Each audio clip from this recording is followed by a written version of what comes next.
Welcome students to our YouTube channel. आज हम पढ़ने वाले हैं नाउन्स ऑफ एड्रेस के बारे में। जब हम कॉमन एंड प्रॉपर नाउन पढ़ रहे थे, मैंने बताया था कि कुछ ऐसे नाउन हैं जो है तो कॉमन नाउन, लेकिन उसको हम प्रॉपर यूज़ करते हैं। कब यूज़ करते हैं? जब उसको हम as a noun of address use करें, तब वो प्रॉपर बन जाते हैं। मैंने कहा था इधर कि जॉब टाइटल हो गया, फेमिलियल रूल्स हो गए, जितने भी ऐसे नाउन है, चाहे कॉमन ही क्यों ना हो, अगर हमने इसको नाउन ऑफ एड्रेस के तौर पर यूज़ किया, तब हम इसको कैपिटल लिखेंगे और प्रॉपर नाउन ही कंसिडर करेंगे। तो आज हम उस कन्फ्यूजन को दूर करने वाले हैं कि नाउन्स ऑफ एड्रेस कौन से होते हैं, कौन से होते हैं जो नाउन्स ऑफ एड्रेस है, और उससे रिलेटेड जो भी कॉन्सेप्ट है उसके रिलेटेड पंक्चुएशन है, और उसके रिलेटेड उसको कैसे लिखा जाता है, और कौन से नाउन्स नाउन ऑफ एड्रेस में आते हैं, सारे हम डिस्कस करेंगे इंशाल्लाह।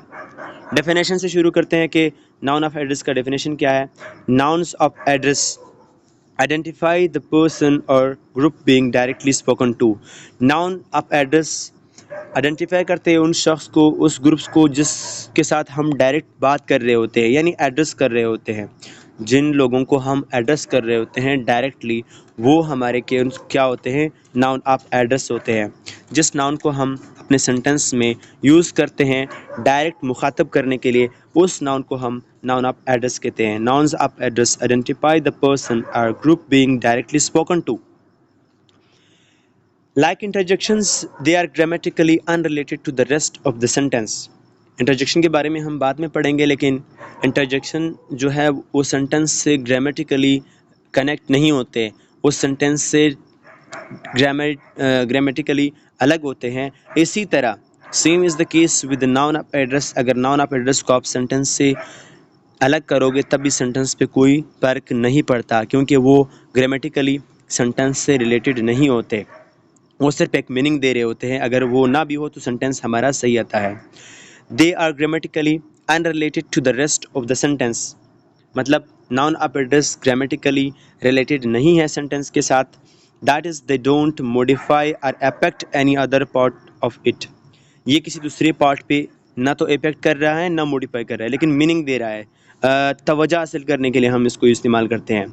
दे are used to let the listener और reader know who you are addressing. Noun of address वो नाउन्स है जो हम किसी का अटेंशन हासिल करने के लिए या उसको एड्रेस करने के लिए हम यूज़ करते हैं। वो ग्रामेटिकली रिलेटेड नहीं होते सेंटेंस के साथ, ना किसी चीज़ को मॉडिफाई कर रहे होते हैं, ना उसका कोई असर होता है किसी चीज़ पे। उस तरह नाउन्स को हम नाउन्स ऑफ एड्रेस कहते हैं। एग्जाम्पल की मदद से समझते हैं कि कौन से नाउन्स हैं जो as a noun of address काम कर रहे हैं। अब यहाँ पे मैं कहता हूँ, James I need you to help me with the dishes. अब यहाँ पे जेम्स मेरा नाउन ऑफ एड्रेस है। अगर मैं जेम्स को हटा भी दूँ तो सेंटेंस पे कोई असर नहीं पड़ेगा ग्रामेटिकली।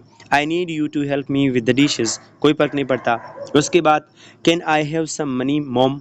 अब यहाँ पे मॉम, मैंने कहा था मॉम एक कॉमन नाउन है, लेकिन यहाँ पे हम इसको प्रॉपर क्यों कंसीडर करते हैं, प्रॉपर क्यों लिखते हैं, कैपिटल लेटर से क्यों लिखते हैं? क्योंकि ये यहाँ पे as a noun of address use हुआ है ये noun. Can I have some money mom, अगर ये हम मॉम हटा भी दे तो कोई असर नहीं पड़ता सेंटेंस पे। अब यहाँ इस सेंटेंस पे जब मैं क्लास में पढ़ा रहा था तो मैंने स्टूडेंट से पूछा कि ये सेंटेंस रीड करो। उसने कहा this class is the video I was telling you about. उसने कहा सर ये सेंटेंस गलत है, क्योंकि आपने किस तरह लिखा है this class is the video I was telling you about.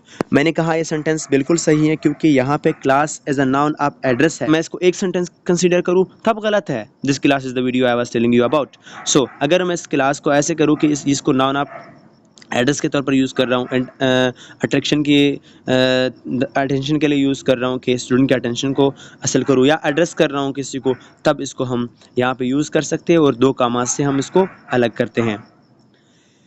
उसके बाद mister president I did not see you there. Mister president जो कि कॉमन नाउन है, फिर भी हम इसको कैपिटल लिखा हुआ है और इसको हम नाउन ऑफ एड्रेस कहते हैं। हमने मिस्टर प्रेसिडेंट को मुखातिब करते हुए कहा है कि आई डिडंट सी यू दियर, मुखातिब करते हुए देखा है। Hey guy in the red shirt.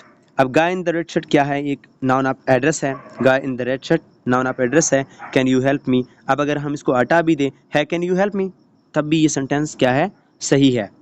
उसके बाद पंक्चुएशन है, पंक्चुएशन वो वाले पंक्चुएशन नहीं है कि हम कंप्लीट पंक्चुएशन पढ़ रहे हैं, हम सिर्फ पंक्चुएशन पढ़ रहे हैं, नाउन ऑफ एड्रेस के पंक्चुएशन पढ़ रहे हैं कि नाउन ऑफ एड्रेस को हम किस तरह पंक्चुएट करते हैं या कर सकते हैं। The marks such as full stop, comma and brackets used in writing to separate sentences and their elements and to clarify meaning के एक मार्क है जो सेंटेंस को सेपरेट करते हैं या वर्ड्स को सेपरेट करते हैं उसके मीनिंग को क्लेरिफाई करने के लिए। इसके लिए मैंने एक उर्दू का सेंटेंस लिखा हुआ है, रोको मत जाने दो। ये हम दो तरह पढ़ सकते हैं, रोको मत जाने दो, ये इस तरह भी हम पढ़ सकते हैं कि रोको मत जाने दो, ये भी सही है। अगर मैं ये कहूँ कि रोको मत जाने दो, देखो मीनिंग पे कितना असर पड़ रहा है। अगर मैं रोको के सामने कामा लगा दूँ तब इसका मीनिंग ये है कि उसको रोको जाने ना देना। अगर मैं रोको मत के बाद कामा लगा लूँ तो इसका ये मतलब है कि इसको रोको मत जाने दो, यानी उसको यहाँ से भगा दो, जाने दो उसको। अब आगे बढ़ते हैं। Noun of address are found in the initial. Noun of address initial में भी आ सकता है, मिडिल में भी आ सकता है और फाइनल पोजीशन में भी आ सकता है। किसी भी सेंटेंस में ये तीन पोजीशन हो सकते हैं नाउन ऑफ एड्रेस के। No matter where they occur, they are normally set apart from the rest of the sentence by 1 or 2 कामास। जहाँ भी आ जाए लेकिन उसको हमने अलग करना है बाकी सेंटेंस से कामास के ज़रिए। अब कामास कितने लगाने हैं? अगर तो नाउन ऑफ एड्रेस सेंटेंस के स्टार्ट में आ जाए, इनिशियल पोजीशन पे आ जाए, तब इसको हम एक कामा से अलग करेंगे अगर इनिशियल पोजीशन पे आ जाए। और अगर मिडिल पोजीशन पे हो तो हम 2 कामास से इसको अलग करते हैं, यानी 2 कामास लगा के नाउन ऑफ एड्रेस को बाकी सेंटेंस से अलग करते हैं। And if they occur in the final position, अगर तो फाइनल पोजीशन में आ जाए तब फिर हम एक कामा से अलग करेंगे। भाई इतनी मुश्किल बात नहीं है। पंक्चुएशन हम नाउन ऑफ एड्रेस का पढ़ रहे हैं। अगर नाउन ऑफ एड्रेस सेंटेंस के स्टार्ट में आ जाए तब एक कामा से अलग करते हैं बाकी सेंटेंस से। अगर सेंटेंस के बीच में आ जाए तब 2 कामाज से अलग करते हैं। अगर सेंटेंस के लास्ट में आ जाए तब भी एक कामा से अलग करते हैं बाकी सेंटेंस से। एग्जाम्पल की मदद से समझते हैं। जेम्स यहाँ पे स्टार्ट पे आया हुआ है, इसीलिए हमने जेम्स को एक कामा से बाकी सेंटेंस से अलग किया है।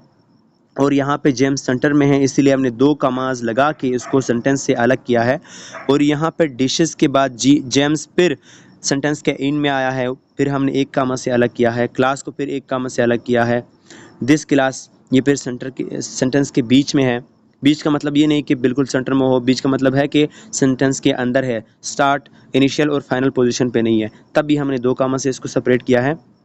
और क्लास, अगर हम क्लास की बात करें, क्लास इन पे है, इसीलिए हमने क्या किया है, इसको एक कामा से अलग किया है।